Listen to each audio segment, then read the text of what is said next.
How goes the hour? Good. We got a few seconds. Good afternoon, good afternoon, good afternoon. This is Willie Flowers with How Goes the Hour with the NAACP Maryland State Conference. Happy to be here. Happy to get to this Friday at 1 o'clock. I look forward to it. We rock and roll all week, and then we can sit down and talk about some good things happening in the state of Maryland and in your community. As you know, we start out with our monologue. I want to thank our producer for connecting this. William Hunter Blue is always in the background here. But I want to kind of frame this monologue. And usually I go to the world, I go to the nation, I come to Baltimore. But I think over the last week, we have had a few things to jump off that are interesting to me, and I wanted to share them. One is we talked a little about the distraction that I think the Black Mermaid brought about. And, I kind of had my own little conspiracy theory thought about it. I don't want to admit to being a conspiracy theorist, but the reality is sometimes distractions are thrown up to keep you distracted. And the lead up to the Woman King, as we all know, the last week or so, was controversy about an African American sister being the mermaid, a fictional character. And there was controversy, there was talk, there were discussions that kind of didn't focus on the issues of the day. Now, if as a lead up to the Woman King, we get a substantial story about strong Black women in Africa fighting to to preserve their country. Which we have one narrative about slavery, and that is that they brought us into slavery, and they all that. We didn't know there were people, particularly women, fighting in Africa. And when I went to see the movie, and it's an amazing film, I encourage everyone to see it. There's no reason why you shouldn't see it. It's a period story about Africa. It's a historical fiction about Africa. And there's some controversy about the pieces about Dahomey and them being slave traders themselves. Whatever. The reality is this: that we've seen zillions of films over the years, and I'm going to point at one of them. It's going to open up your eyes to something. One of those films is Gone with the Wind. And Gone with the Wind, for white people, inspired this antebellum majesty of the South and how beautiful it was. I encourage you to go watch that also, so you can see how much of a fiction it was. But the reality was it inspired white people to think that there was some greatness before the Civil War. There was beauty, and there were all these rich white folks and all of that.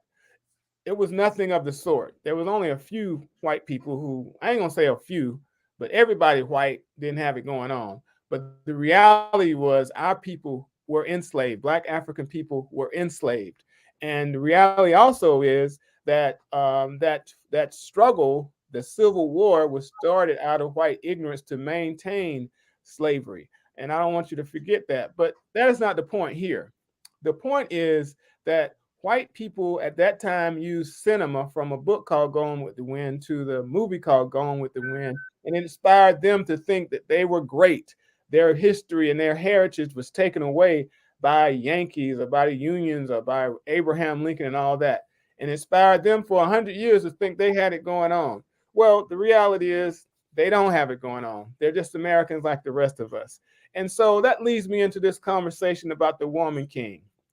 And something that's missing from this conversation about why people don't want you to go watch this movie. And I encourage everybody to watch the movie, just like I encourage them to watch Gone with the Wind, so you can be an objective observer of cinema. And most of it is fiction based on some things that are true. The reason I want you to go watch it is that, yes, it's going to be empowering to Black African people, particularly Black girls, so that we can stick our chest out and we can be proud of our legacy despite what we've been through since whatever, the 1800s, 1700s, or when the first slave ship started. There are some things to celebrate in that pain, in that trauma. And our people didn't bow down I just get hacked down or shot down by white people, as they want you to say, to create their appearance of superiority. So in lies the woman king. Yes, we're proud of our Black African heritage. Yes, some of the things are contradictory to what we want to believe. But yes, it's also the case that we can be inspired just like they've been inspired by Spartacus, by all the films that have been created. You can talk about William Wallace and Braveheart. You can talk about The Gladiator. All these are fictions based on some truth. And this film is no differently. And I'm going to close with this. Another reason that they don't want you to watch that film, because it introduces the reality of our ancient African spiritual tradition. It's called Ifa now. It can be called Vodun. It can be called whatever. But it was a piece of our history that inspired us to fight and praise our ancestors who were fighters. And the reality of that, the great example of it is in Haiti, when our African ancestors in Haiti broke the French to their knees and won their liberation. It became the first story about a country that was liberated and freed themselves without Christianity, without white support, but against the world. They won because they believed in themselves and were inspired by a spiritual tradition that nobody could stop. So that's the other reason, because this film gives you a viewpoint of ancient African spiritual tradition in a way that's positive, in a way that's inspirational, in a way that the French and every other European religious practice tried to stop after the Haitian Revolution. And that's my monologue for today. Go see the film, enjoy it. I want to close with this too, because something came up this week that I didn't know about, and that was the fact that Ken Burns did a very significant 3-series documentary on the Holocaust. And one thing that comes out of that documentary, more than anything, because we know about the Holocaust, I didn't know about a lot of the details of the slaughter and murder of human beings before World War II. But one thing that hit me more than anything about this documentary about the Holocaust, by one of my favorite documentarians, Ken Burns, and that was the fact that the energy that Hitler put about the hate and disgust that he had for Jewish people was the same energy that Trump practiced while he was president, to isolate, to annihilate, and to be xenophobic toward Muslims, toward our brothers and sisters from Mexico, Central America, and South America, just to pass legislation to keep somebody out of this country and to demonize other countries. In Africa, African countries were those two, because he called them shitholes. But to have that as the example of what American presidency is about is as a sick reality. And shame on anybody who supported any of those policies and thought that it was right. And I connected to Hitler because there were Americans who were supporting policies to keep Jews out of this country in that time. And it's the same sick, hateful spirit. And we have to stop it before it gets started again. So that's my monologue for today. I want to introduce our guest today. A lot of people have heard about him. If you are from Baltimore, you know about the legacy of Senator Larry Young, who was on the airwaves, and he was the host of the morning show called the Larry Young Morning Show for almost 30 years, I think. And Larry Young gave up that seat and he passed it over to someone named Carl Nelson, who has been on the show for at least, I guess, 3 months now. And he jumped in, and I was like, how's this guy going to replace Larry Young? But he seems to have had a seamless transition, and he's doing his job. And we're going to interview him today, give him an opportunity to introduce himself. And I already know that the reason he's done such a good job is because he's been doing this for a very long time. So I look forward to hearing more about him on this show. And I want to welcome him to How Goes the Hour. And so, Mr. Nelson, how goes the hour? It's going great. Excellent. So you're in Baltimore now. you've been in a lot of places, and I know because when I came here, I had to come to the quick conclusion I've never been in a place like this. So, how has your transition been the to run the airwaves in the morning in Baltimore City? Oh, it's been great. The response has been tremendous. We get there's never a week that passes by without an email and letter. And you know, our folks don't write emails and letters. If they don't like you, they don't talk to you. But when they write you and tell you, or email, or text you and say, "Man, doing a great job. Thank you. Refreshing," all that kind of stuff. We get that period since we've been here. So I love Baltimore. Well, you're doing a good job with the show. I want to thank you for inviting me on like the first or second week you came on board, and gave me an opportunity. I was at the convention. I think I was either at the NAACP National Convention, and I appreciate you even considering us to talk about it. It was actually after the primary, and a lot has happened since then. So Yeah, we have a lot to talk about. We have a gubernatorial candidate, two of them, and it's kind of shaping up to be somewhat of a interesting election. And I guess I want to hear from you. I mean, one thing I hear consistently is that there's no excitement about this election year, and it's kind of weird because if you know anything about, I'll use the football game analogy. mm-hmm. People don't get excited when it's not a close game, even though your favorite team wins. You know what I'm saying? Right. You got all the equipment, you had a great year. You get to the championship game and you shut it down. You control the game from the beginning to the Yeah, end, and people are kind of disappointed. We won, but it wasn't close. It wasn't it exciting. wasn't competitive. So my question to you is that what we're seeing? Is it the case that Westmore hasn't figured out how to win the election? To his credit, he won the primary. Yeah. Do you think that he has the machinery in place to pull off this election, even though it's not exciting? Right, and that's a good way to describe it. West is leading in the polls, but he can't take that for granted. And sometimes the polls will tell you that you're leading. I mean, some people will stay home and say, "Okay, it's in the bag. He's already got it." But we have to be concerned about the proverbial October surprise, and we're going to get that in this particular race. Don't know what it's going to be, but to look for his opponent to pull something in a few weeks, because he knows he's trailing in the polls. He's got to do something to upset the apple cart. So watch out for that.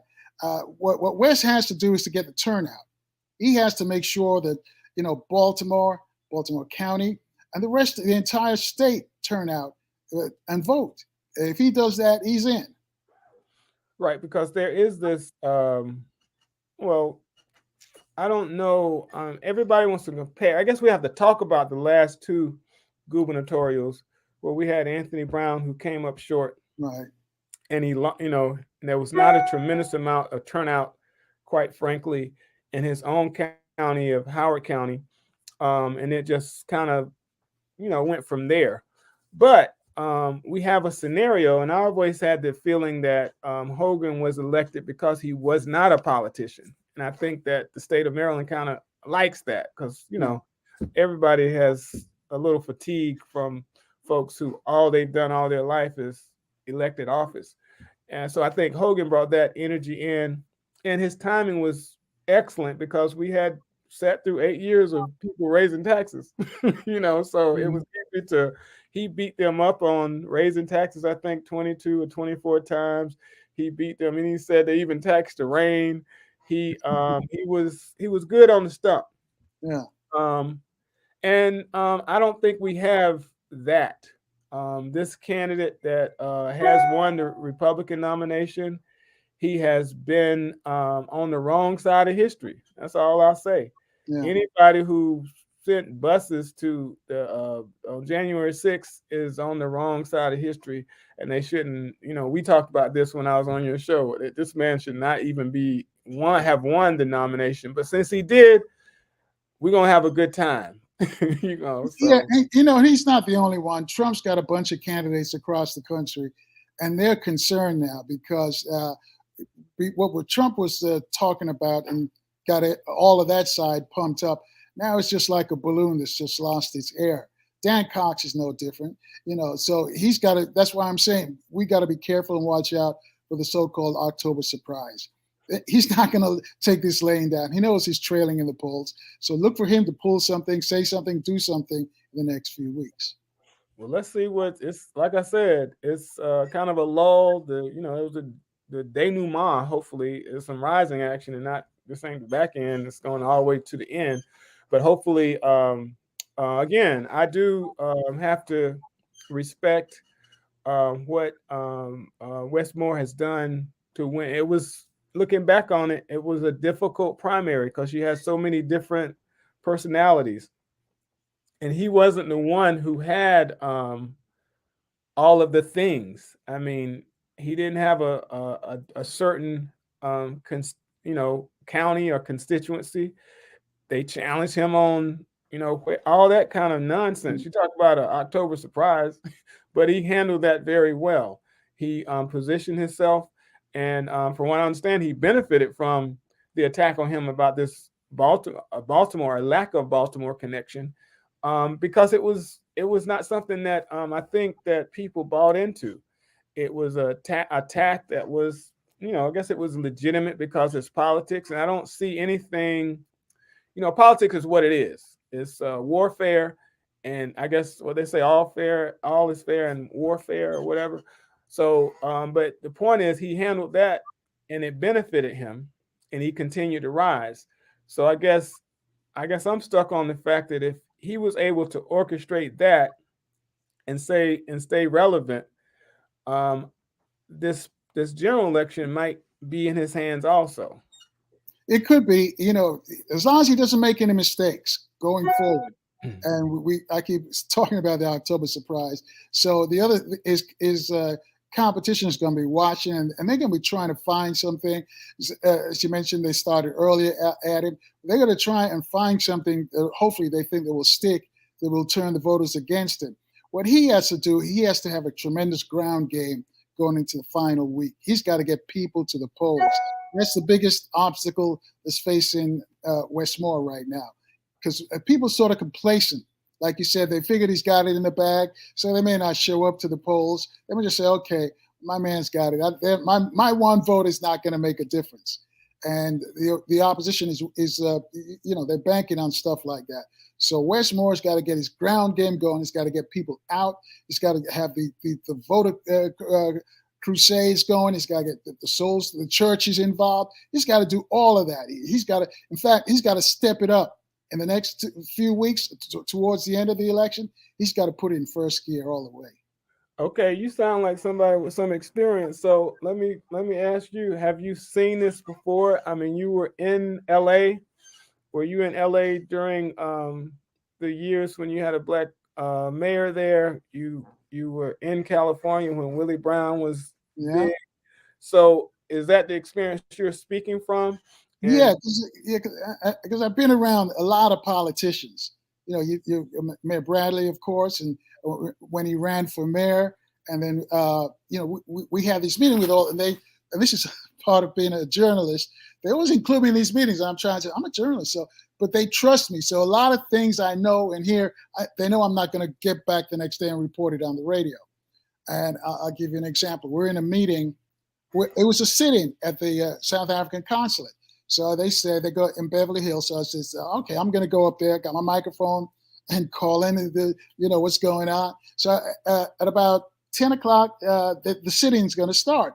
So all the reporters are heading to the elevator to go down. So I'm going there, and the cop says, "This is it." And Maxine Waters grabbed me and said, "No, he's with us."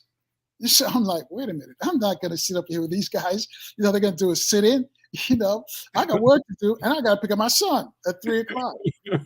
So I'm sitting there, and the conversation is about Tom Bradley, and the fact that he was running for governor at the time.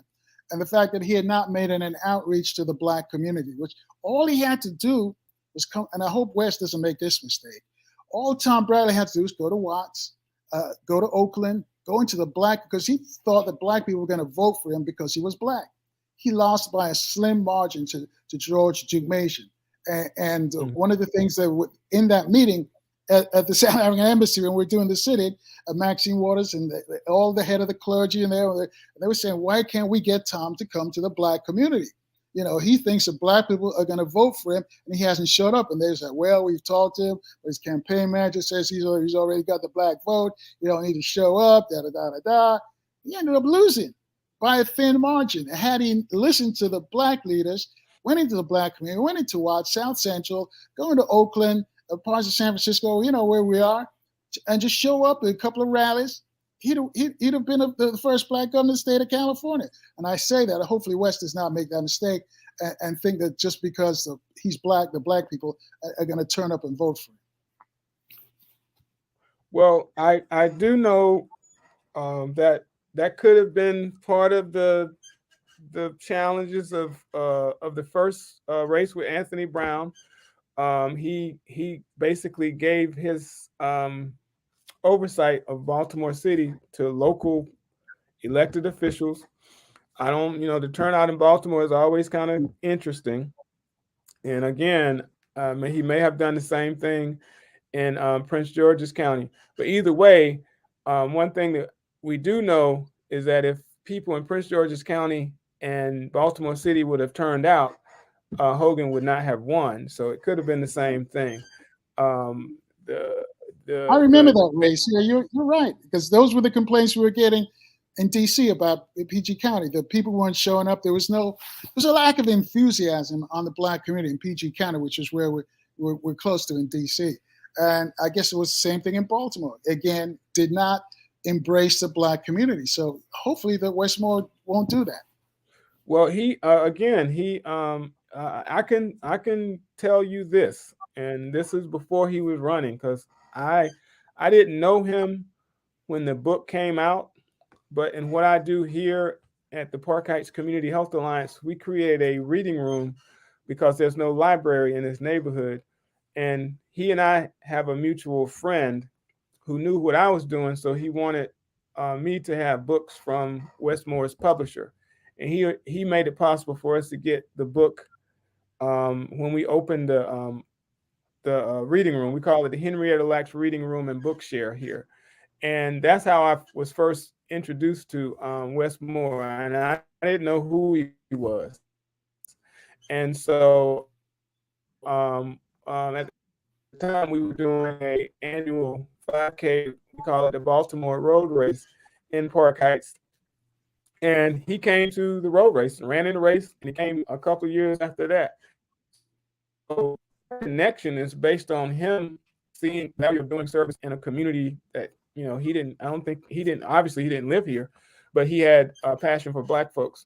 And then during quarantine, he called us up and he delivered food through his organization for people who lived in this community. He did it in other places, but because of the relationship we had before, I was on the list. So I don't question his connection to black folks. That's why when the news came out about his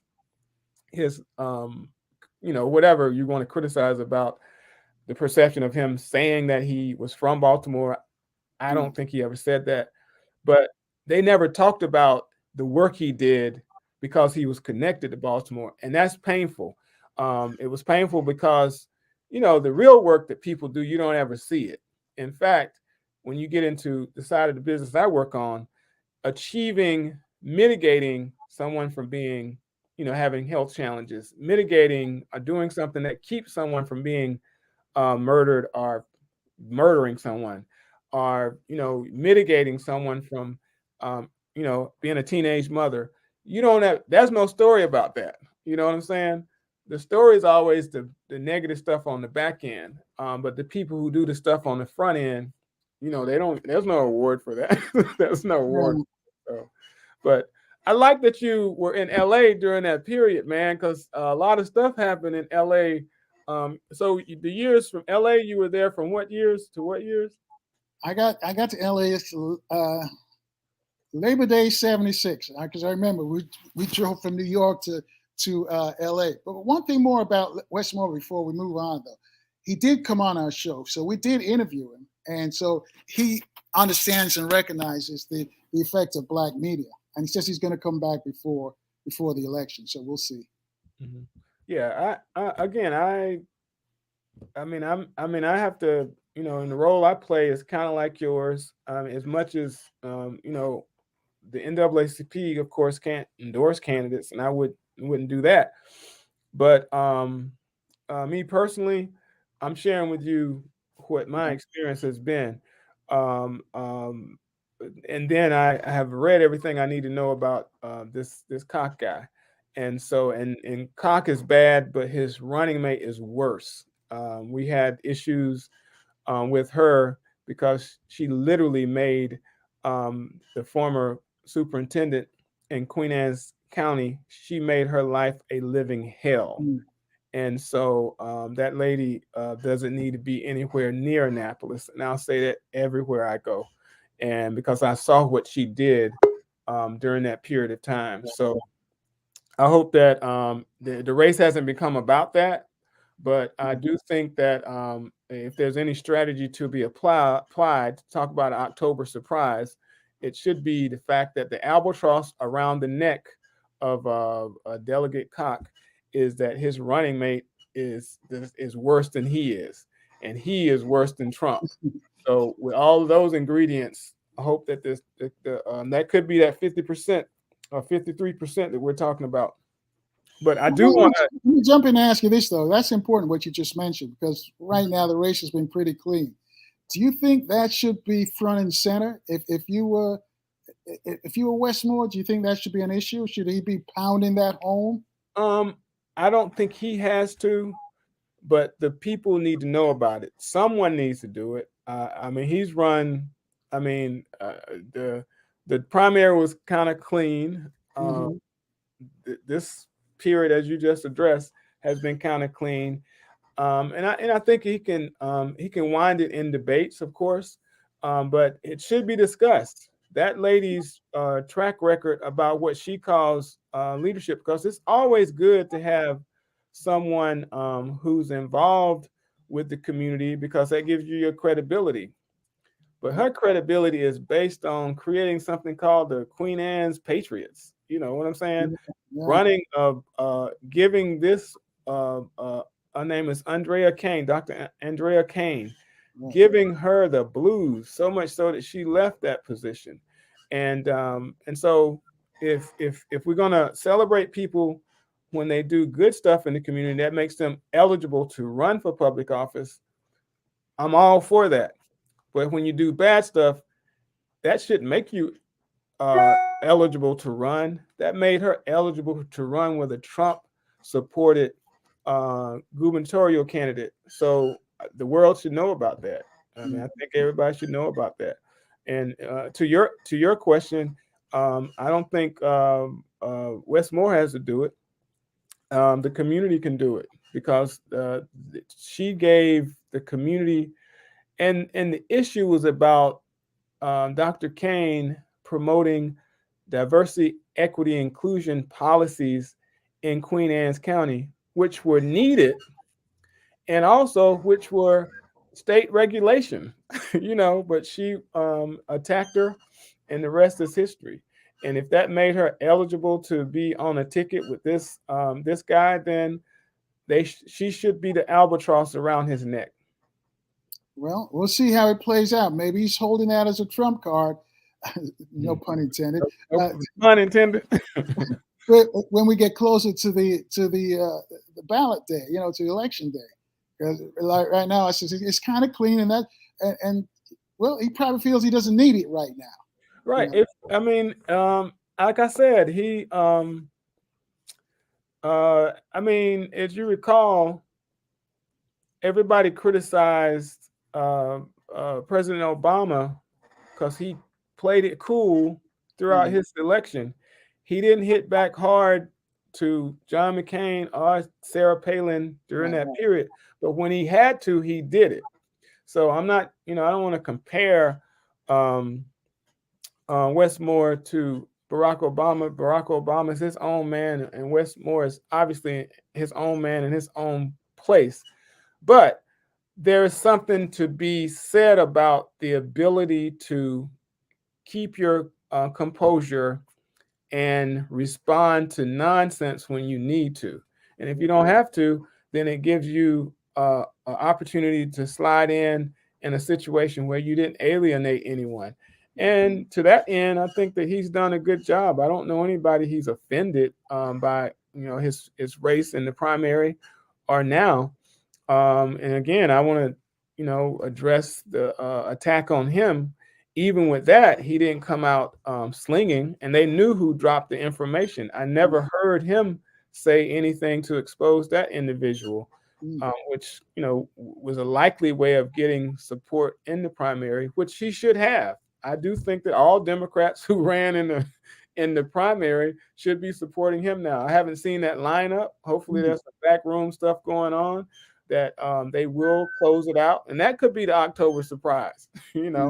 I know that he has kind of reconciled to some extent, whether it's political or not. He's reconciled the problems that unions had with him, and I do know that he's met with them. I think they've come out in support of him, and that's a good thing.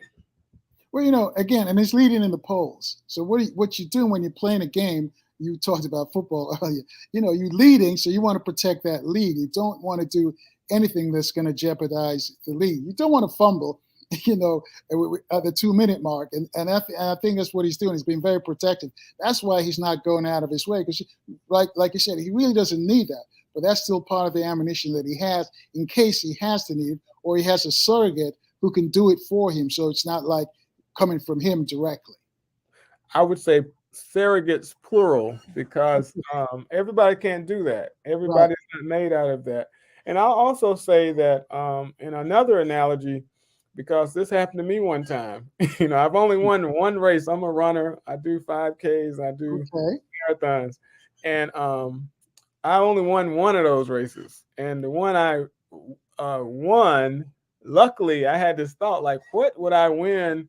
What would my feeling be if I'm ahead and I can't see anybody behind me? Right. So that's a skill, right? Yes, and, it is.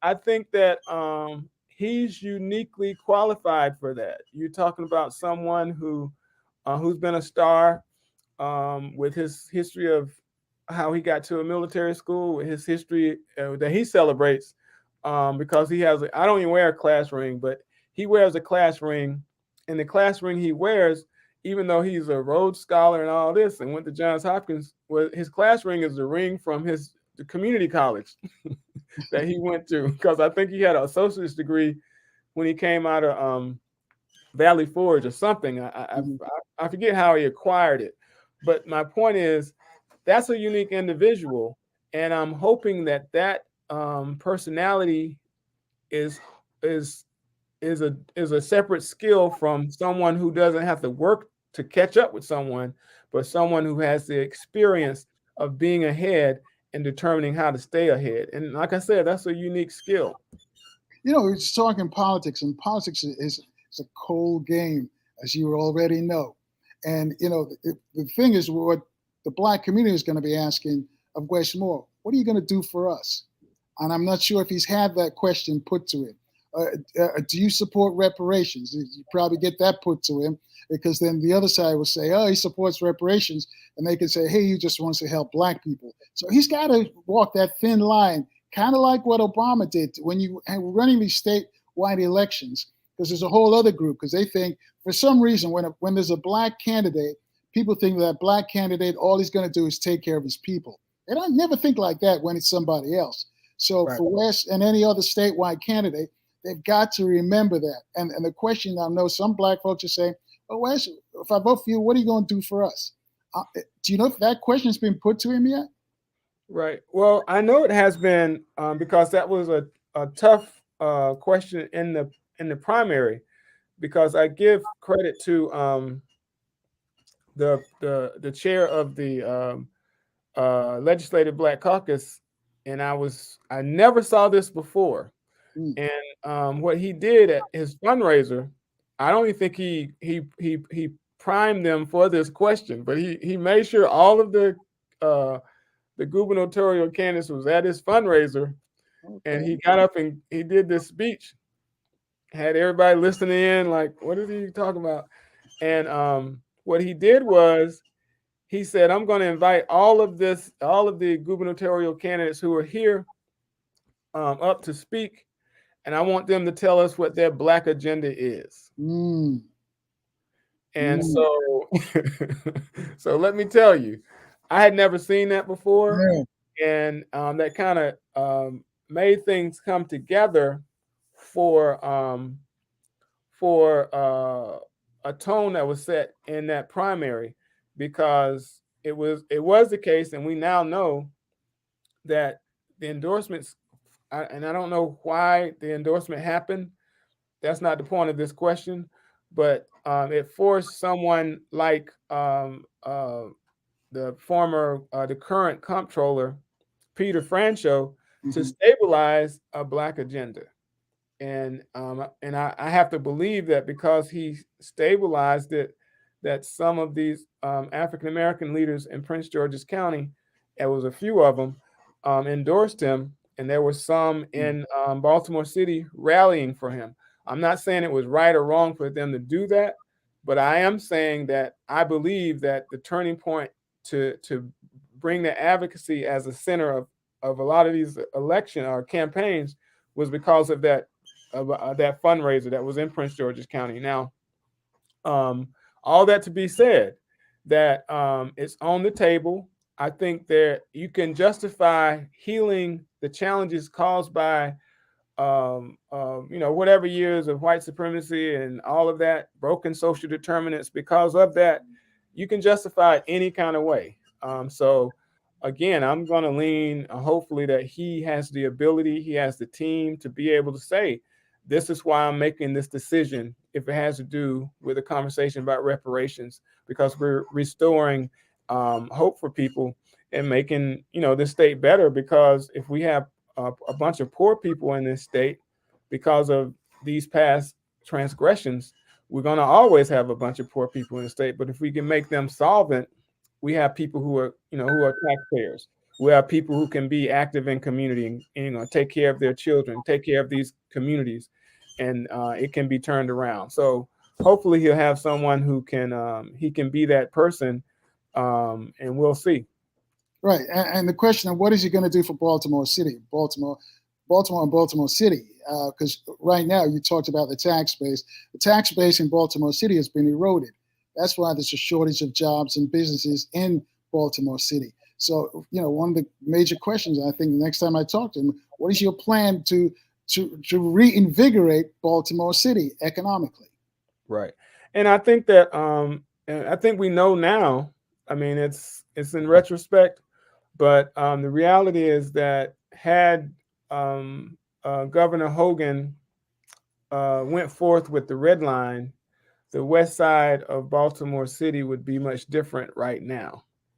And it's unfortunate he didn't do it. He made a political decision not to do it. I guess because it was something that was in place that he didn't want to rectify. It was something that would benefit unions and black folks and all that, Mm. but he didn't do it. It crippled. It continued to allow the west side to go down. It didn't extend transportation opportunities for people to get the job somewhere else. That's what you do large scale public works projects for. You do it for the end goal, which is you extend the transportation opportunities. But on the way to doing that, you create jobs for people. The housing in that area would have been enhanced. Housing values would have gone up. All these details did not happen, and he made a specific decision based on why he did it. He made that decision, and here we are. I'm glad you mentioned that because those are taxpayers' money. And as you know, there's a lot of apathy in the Black community when it comes to going to the polls. A lot of people think that it doesn't matter. We've elected so many people ahead of them. I'm using Baltimore City as an example. Look at all the mayors and we've elected, and nothing has happened. In fact, the city's gotten worse. So, but they don't understand that if you pay taxes, and you probably do if you in America, you pay taxes. The money that's used to fix up schools, roads, bring business to your community, that's your money. And Right. you should not give that up and let somebody else make that decision for you. So I'm just saying that for all the folks who are apathetic of being felt they've been burnt with these previous candidates, why they're going to stay home and they don't feel that politics works for Black people. Well, and the other thing is the collective opportunities should be replaced. You mentioned that some of the job loss, um, everybody goes back to the story about Baltimore was a city of 900,000 people one time. Well, I think it's, what is it, 500,000 now? Hmm. That's a lot of vacant houses. There's a Yes. lot of Yes. schools that are not full. There's a lot of taxes not being paid to support the infrastructure. And so we come to this, and I'm not going to blame it totally on the reduction of population. Well, I guess I can, because I do believe that if this city was majority white, you wouldn't have the challenges with the school systems that you have. You certainly wouldn't have a challenge with an infrastructure that allowed for basically people to be set up to be poisoned with E. coli virus. Right.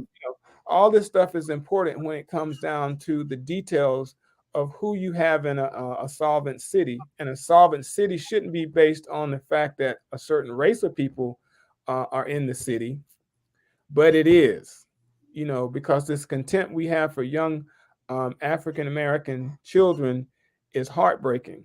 The contempt we have for seniors in this community is devastating. And that's really who we should be protecting. We should be protecting young people. We should be trying to motivate them, and we should be. It should be clear that our support and giving safe homes and safe communities to senior citizens or elders in our community should be of value. But we've lost that because there's no in the middle to fortify families to be in communities, to be the density that protects folks. And that's just the way it's played out.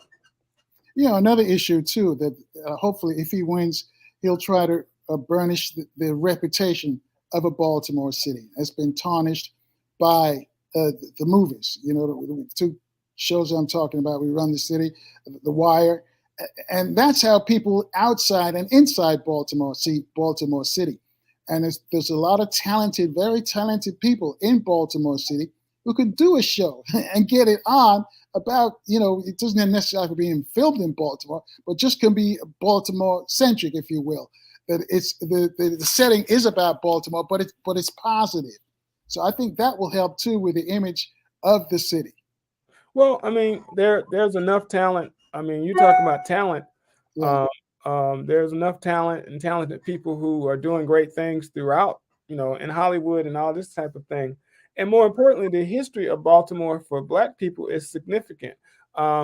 Philadelphia stole this, I'll say, from Baltimore.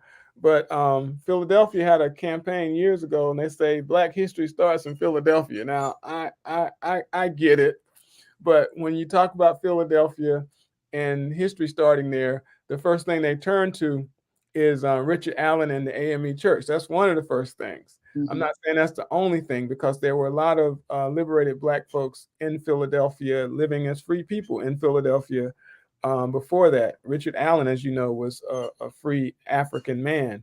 But here's the thing: when you turn it to discussion about the AME Church and its foundation. And I'm an AME, so this is not a knock on the AME Church and their embrace of being the first Black denomination. The reality is that Bethel AME in Baltimore City preceded the AME denomination. So if you want to talk about where Black history begins, we Yeah. could talk about Baltimore. And more importantly, and one thing that's often overlooked by everybody, if you're not a Black Catholic, it might not come as something that we know about, is the legacy and history, talking about Haiti also, because Mother Mary Lang came from Haiti when they kicked the French out, and she ended up in Baltimore City. Mm. She got here because of the dynamics of French, I don't know if you call it enslavement, servitude or whatever. She wasn't necessarily enslaved, but for whatever reason, she was as a servant. But when they got here, they were freer than the black people who were here, and they had the autonomy to establish the Oblate Society, and they also created the Order of the Black Catholic Bishops. I forget what they call those.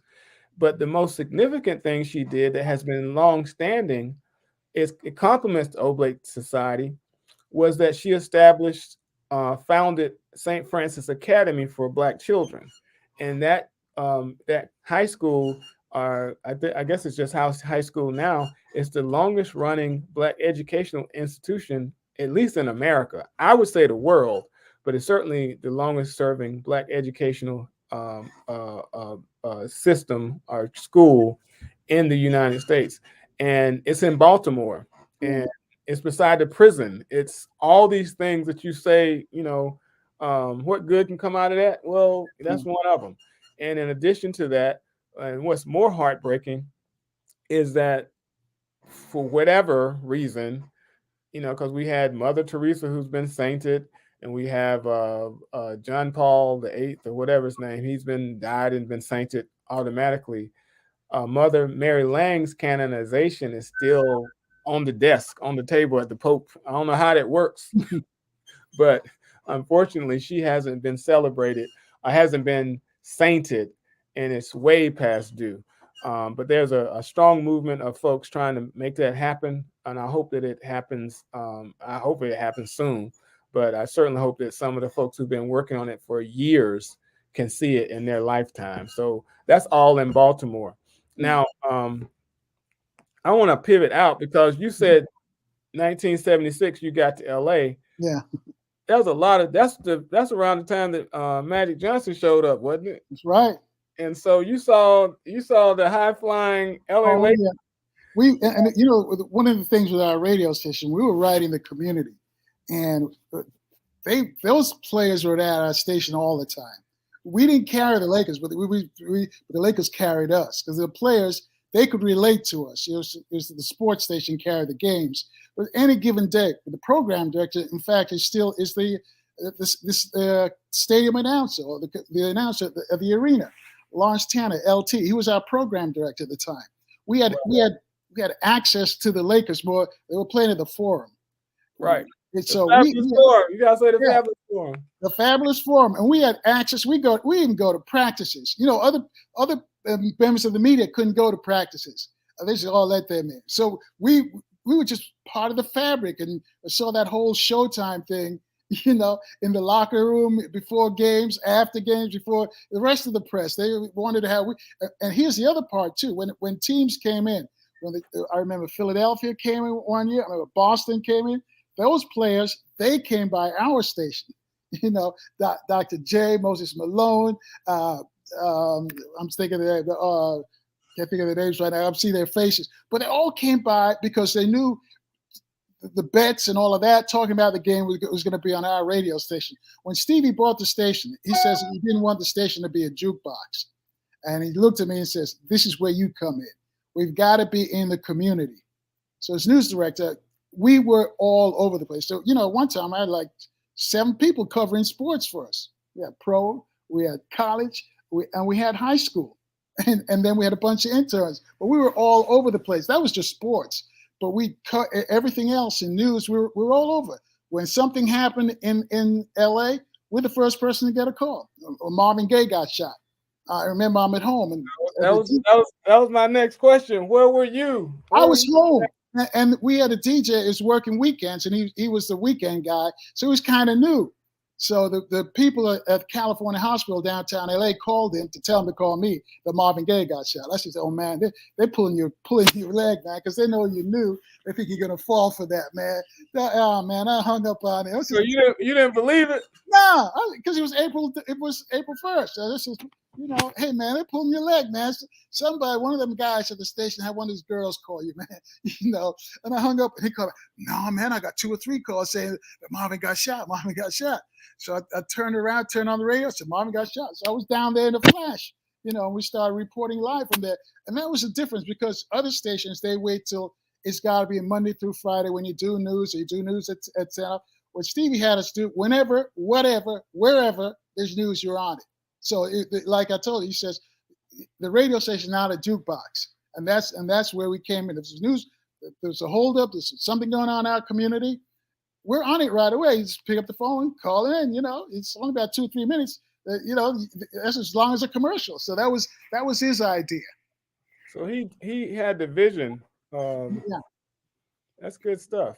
And So, speaking of vision, he called it radio vision. right. This is the conception. This is radio vision. Watch with your ears, because he says, we sighted people, we see things differently than how people without sight see. So you've got to remember when you're on the air to remember how to paint those pictures. Wow, that's amazing, man. That's amazing, because I didn't know. You can share with everybody here that Stevie Wonder had a radio station. I didn't know. He still got it. That's amazing. Well, and we went through a lot of stuff. Even the King Holiday, with that, because the first time I met him, he called me up because he heard of what I did in New York, and he called me up. He says, "I bought a radio station. I need to become the news director. I need to put on the news department." I says, "Okay," and he says, "I want you to come by the station. I want you to show the station." And so people would think, because he's blind, and all that. But being around him, you never think he's blind. And so I remember that's what I hear about him and Ray Charles. Yeah, you see, he goes to the bathroom by himself at his house. He walks around, he'll pick up the phone. He knows where everything else. But he called me. I remember it was Thanksgiving Day, Black Friday, and he says, "You gonna do Black Friday?" I said, "I don't do Black Friday, man." He says, "Come by the station, and I need to talk to you." Up there, and it was him and Herbie Hancock, and he says, "This is what we want to do. As soon as you get this news department going, we want to get a holiday for Dr. Martin Luther King." And I'm sitting there and I'm thinking, Ronald Reagan just got elected, and we know how he kicked our butts in California. We expect him to do the same thing. And he said, "Are you down?" I said, "Yeah, I'm down." I said, "Okay, if he's down, I'm down." And him and Herbie Hancock were there at the time, and that's how. And this is a whole nother story. But apart from going there every day and doing news and covering stuff, we had to get that bill. There were times I go to the station and says, "Hey, we need you in San Francisco. Go to LAX. You got a flight going to SFO. There's a rally across the Golden Gate Bridge." There were things like that would happen. Every day I get to work at 6:00. Hey, we need to go someplace. We need to go to San Diego. We need to go to Sacramento. And this was in addition to just doing the regular news. This was trying to get people to to understand that we want a holiday for Martin Luther King. And let me just say, because the people, and Steve don't like me talk about it, he did a lot. He put his career on hold for like 2 years to get this bill passed. People don't understand. Without him, there'd have been no holiday. Well, how was your connection with, LA, and you just mentioned San Francisco? Uh-huh. My man is Willie Brown, for obvious Yeah. reasons. Yeah, because Willie's the consummate politician. That's what you learn about politics. You want to know, if you want to study politics, study Willie Brown. Every Black person elected in the state of California has to go through either Willie Brown's school. There was 2 schools in LA. It was Bradley and Mervyn Dineley at the time. Mervyn Dineley ended up being a congressman. But all of them came through Willie Brown. They all had, it was like a school. You run for city council, then you run for state senator, all of that as Speaker of the Assembly. But you go through Willie Brown. He taught them well. He's one of the smartest guys out there when it comes to politics. Yeah, he has a lot. I mean, Congressman Waters. He tutored her. All of those all of the people who came out of California that you see on the national level, he tutored them. They went through his school. Mm-hmm.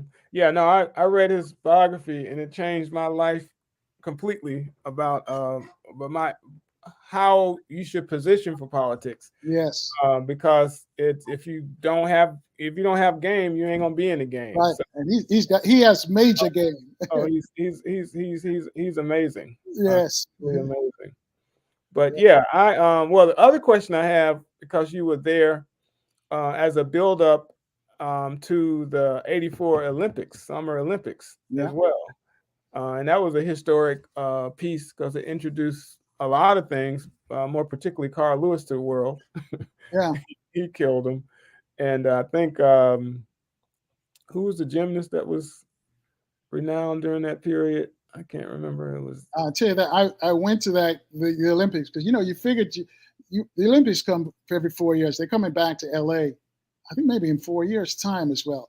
But when they were there, we covered the Olympics, and just the media process alone that you have to go through. It's like getting credentials to cover the White House, and I've been through that too. They go through the whole background, fingers. This is before 9/11 for the Olympics because you're going to be around all these athletes. And the '84 Olympics, I remember vividly watching the track and field games in the Coliseum. Talking to some of the athletes. We talked about U.S. athletes and all the black athletes because that's where we were coming from. We let our listeners know. We're all the same. We may speak a little differently, and we're in different colors, but basically all the African, the Caribbean countries, some of the black athletes run for Europe. We put them on the radio. Well, you have that, and then you have the buildup. You get Bradley elected mayor, and then his downfall was 1992 with the Right. with the Rodney King after the beating. Rodney King after Rodney King because Tom Bradley supposedly had the city on check. If something happened, he's supposed to let us know. He didn't know, but because of the talk show that we did on the air then, it was called Front Page, we knew exactly that something was going to pop off. We did not know it was going to be at Florence and Normandy, the intersection of Florence and Normandy in South Central, because people call up and they were frustrated. And it wasn't about Rodney King's beating. It was about Latasha Hollings, right, who got shot in the back of the head for Sun Jaju because she claimed that she had stole some orange juice and she shot her in the back of the head. The Rodney King verdict was the proverbial camel that broke the straw that broke the camel's back. There was a buildup, and it just like a crescendo happened right after those officers were found not guilty. And we thought that was bad. We thought the riots were bad, but then we have, I guess, the real closeout was 1994, and what we saw with O.J. Simpson. Yeah, and one of the things with that trial, again, as I mentioned, we were part of the fabric of the community. Johnny Cochran called into our show every morning. Johnny Cochran was listening, and that made the rest of the media listen to hear what he was saying. And I'll share one thing is. The previous day, he went to Chris Darden and hey man, nice tie. I said, Johnny, what was that about? Because I know, Johnny just did. He says, man, they were kicking our butts. I just had to do something to throw him off his game. I said, you sure did. Because after that, Marsha Clark came back and finished the question and he couldn't figure it out. And then later on, when they asked Darden, he's like, Johnny Cochran complimented me on my tie. And he figured out he got beat because he was sitting there instead of figuring out how to what the next question to ask. He was wondering, why did Johnny compliment me on my tie? Because Johnny's an impeccable dresser. If you know Johnny, see how he dresses. And so he was like, man, I must have arrived. Johnny complimented, but Johnny says he needed to buy some time. So he told us that the next day, and then Dodd says, man, he got us. But the whole trial, and when OJ got released. We got the first interview with Juice. I mean, the studio was packed. Johnny came down the day after the verdict. He was in our studio. Then it took Juice a few days to come down because he didn't want to do any interviews. So Johnny says, listen, call him, tell him I told you to come down. I said, listen, OJ, we got some little black old ladies who were at that courthouse in the rain, just like your mama, supporting you. You need to come on the radio and just thank them. And he said, "Oh man, if you put it like that, I got to." And he came and he just thanked the folks for supporting him. But he said, "I couldn't have done it without the black community." Right, and then he didn't go to the Million Man March. No, but he made a lot of promises he didn't keep. Right? I guess he got caught up in the moment, and that was that. Yeah, I think he thought it was going to be business as usual after this. And, he can never go back. So, hey, man, I want to thank you for dropping in here. It has been a wonderful experience. I got to hear some more of these LA stories because, again, you got the inside stuff. You've commented about the Natasha Brown piece. And the reason I wanted to bring that up, I'm glad you highlighted it, was because that information didn't make it to East Coast. It wasn't, mainstream news. Yeah. What we saw was because it was national news when the beating happened for Rodney King. And so much so, I remember very vividly, and I woke up to it, that President Bush was like, "This is terrible. This is horrible. This is whatever." I was like, "Wow." Well, let me share something real quickly because I know we run out of time. We were on the air during all of this, and then this is we're at the station for like 3 days during the riots, and there was no traffic. And then we looked down, and somebody called and says, "Hey, the president's limo is coming down Crenshaw." We're on Crenshaw. Our studios, you can look out to the street, and then the car came down, the motorcade came down. He was about to slow down, like he was going to stop at the station. And one of the callers, we had a call on hold, and we were actually speaking to a caller. The caller just lashed and slapped Bush down about whether he's part of the problem and all of this, and white supremacy and systemic racism. Bush's people, that limo just kept on going. It's rolled out. I know he didn't want to know parts of that. Well, coincidentally, the Bushes lived in Compton. Yes, they did at one time. Yeah, I read that during 1992. That it, I didn't know the reality about oil at the time, but so it made sense later. But yeah, they lived somewhere around Normandy, and so. But hey, man, we can do this again anytime. Yeah, sure. We can connect. I certainly like these stories, and I look forward to being on your show at any time you have possible. All right, we'll do that for sure. Willie, love to have you on 1010 WOLB. All right, thanks a lot. All right, thank you. Have a good one. All right, peace, man. Peace. Take care. All right.